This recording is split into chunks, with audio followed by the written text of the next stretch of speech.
And so what do you think we can do? Obviously, you have TUB, the organization, but besides that, is like, what are steps men can take today?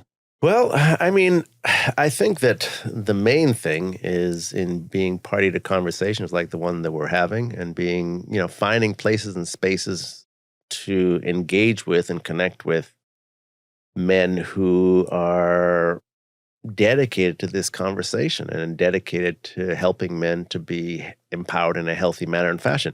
And the tricky thing about that is that there are a lot of people who are becoming aware of this as being an important facet of what's going on right now in the world. But not all of them will have fully benevolent intentions. And it's a little worrisome to me, because I can see there's a great potential for the exploitation of the vulnerable and the disenfranchised in men right now. The whole incel movement, the whole potential for backlash against women, I see as something really problematic and worrisome to me. Because if men start to feel disempowered and disenfranchised, and if men identify and recognize that once upon a time they were the kings of the castle, and now the sands underneath them are shifting, and they are losing that position of power and authority, it's likely that there will be men who will be upset about that, aggrieved about that, and unfortunately will point the finger and villainize women potentially, or men possibly. Well, they're playing the victim card, but my question is, who's stealing this platform underneath them? It's an open fucking game. Exactly. Go out there and fucking hustle. Absolutely. And that's the key point, right? I mean, said it in classic Ameer fashion, right, Amir? Yo, you broke it down. Go work 100 hours. Take care of your shit. Yo, eat well, train, lift heavy shit, man. Right? Fucking build up skills. Take care of your business. Take care of your business, Take care of your business, dude. Right. I agree with you completely. And you and I, as classic sort of alpha guys who live like that, do like that, see like that, be like that, not a problem. You don't have that issue. I don't have that issue. We're good. So we're not talking about us. But what we have to realize is that we are a subset in a small category, a small subsection of the entire populace, right? A lot of people and who don't have either the insight. Now we're back to the red and blue, right? What you just broke down for them was the red pill, blue pill. Pick it, right? Okay, listen. If you don't go and work out, what do you think is going to happen? Like, really? You know what I mean? Like, if you don't exercise your body and use it, it's not going to be robust and capable and functional and optimal. It's not. The end. Not a complicated story, right? I need to understand this perspective, because if you look at evolution, biology, and psychology, women go after the top 20 percentile of men. Like, that's a fucking fact. Like, there's no denying it. And nobody should disparage them for doing so. And like, if I put myself in a woman's mindset, I'm like, women are attracted to people who are go-getters. They're attracted to empathy. They're attracted to love. They're obviously, aesthetics is number one. They're attracted to aesthetics. All these, and so why? Aesthetics might not be number one for women, but it's Depends, on the list. It's definitely on the list. When you talk to women, they might not put that at the top of their list. But let's put it in the cluster. Put it in the cluster. It's part of. But let me finish. Yeah. If I'm this angry person, whether it's in whatever group, I don't even care what you label yourself. I'm this angry men. Yeah. And usually when I look at angry men, I'm like, they're just boys in men's bodies. They had a lot of trauma in the past. They got to figure things out. From a female perspective, what? I'm trying to figure out their cognitive dissonance that is. It's like... Between who's got the men's? Yeah. It's like, okay, you're not go-getting, you're not financially there, you're not working. You're not doing the things that would position the biology calls for. That would position you ideally. Psychology, the whole evolutionary things trait. That you should be doing that would position you ideally to create or to experience the life that you're interested in creating. It's like someone bitching about not fucking, not being rich, but not working for it. I'm like, fucking shut up. I agree. I mean, hey, I always tell people, you want to be rich, go for it. Like, I mean, especially here, sky's the limit. Here, in particular, in the developed world, the developing world, which I spend a lot of time in, is different because the opportunities are very different. Opportunities, click, click, clack, corruption. Yeah, or I mean, I have kids that I'm supporting and things that I'm doing in the developing world, right? In Ghana, where there just are not the opportunities. Like, if you're in a little fishing village in the middle of nowhere, there just is not there's nothing to do there. Like you have to get. That's what I tell some people, way man. out. This is the golden land. This is United golden States and Canada, man. No question. Yeah. So I say for people who tell me that they want to be rich here, I said, no, you don't. Like if you're not rich and you want to be rich here, then there's a problem. Yeah. Because you don't really, if you really want it, there are so many resources and there's just so much available now to tell you how to do it. Pick one. You don't even have to read all the books. Pick one book and follow it verbatim. I don't care which one it is. Bro, there's fucking government grants. You gotta go Robbins, you wanna go Ferris, pick one. There's so many government grants they'll give you like $20,000, $50,000 here. Just even start. Follow the guy who's pitching about doing real estate on TV. I don't even care. If you follow anybody's program to the T, the chances are more likely than not that you'll succeed or you'll figure out a way forward. So we come back to the problem, and this is where, the compassionate side of me and the understanding side of me meets with the sort of martial side of me and the hardcore kick you in the ass and get you moving kind of side of me, right? The balance between the two. We have a lot of people who want but don't quite understand how, and or didn't have the role modeling to understand. You really think they don't know how to go to the gym or how to work? Or they lack the confidence and the insertion point to get started. I mean, we're talking about the big questions here about why, basically what we're asking here is why are there so many people who are living unhappy and dissatisfied and dysfunctional lives, Amir? That's what we're really talking about here. That goes back to Buddhism. That goes to expectations. If you have zero expectations, you're good. You can satisfy, you're good. But I mean, basically that's the question we're asking here. And if we talk about specifically men, why are there so many men? Because they're just part of the whole population of humanity. We're back to the same sort of question. Why are there so many dissatisfied people on this planet, period, right? We're back to that big question. And I would say, based on my own assessment and evaluation of this, is that the multitude of factors that come together to create that large cluster, socialization, family history, traumas and dramas that affected and influenced and compromise your sense of capacity and confidence, even to step in and step up. Mental illness comes in there for a certain section or segment, right? There's so many of these things, a lack of role modeling, a lack of support, a lack of guidance, a lack of understanding, a lack of opportunity to step in comfortably, right? Take, for example, Tub. So let's use that as an example. I hold these events. I invite men to come out. It's interesting for me to see who comes out, who doesn't come out. Some men would be enticed by the concept of coming and connecting with an eclectic group of men from a wide swath of the population. By the way, with fantastic food too. And we have, thank you. We usually have a great meal to go with it. Thank you. But, I realized as I've been doing this for a long time that many other men are intimidated by this prospect, right?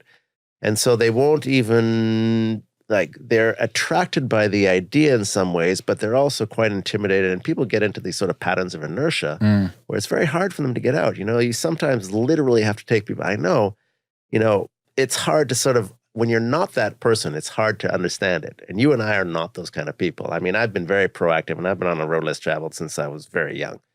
And I've developed an uncommon level of confidence in my capacity to move through life. But a lot of people don't have that, and we have to be sensitive. Let me clarify. What irritates me are people who complain, who play victimhood, because they're very body able to complain and scream at people. Yeah. They're not dumb. I'm not saying they're not dumb. They're intelligent. Yeah. I'm irritated by individuals like that. Who has time for that? I mean, I'm with you. And I agree. There's people out there who are very quiet, who have demons and they're suffering and need help and they're afraid to ask. Yeah. I'm more focused on the people who are like, oh, fuck everything. I'm like, you have the energy to scream at people. You have the energy to complain at people. You're on your keyboard all day. I'm like, dude. No, I have very little. I'm like you in that regard. We're simpatico on that viewpoint. Like, I'm very much about people being proactive and taking control and charge of their life to the degree that they can. I mean, there's so many factors you can't, but the ones you can, step in and step up and make it happen. I'm with you. And don't blame, you're absolutely right. I mean, these people, these are the ones who are dangerous. Dangerous, right? Man. These are the dangerous ones. The people who look outside of themselves and are pointing fingers at other sources. It's the immigrants. It's the women. It's the this. It's the that. It's always something outside of them that is raining on their parade and shitting in their pool. Okay, well, maybe you need to turn that lens around a little bit. Yeah.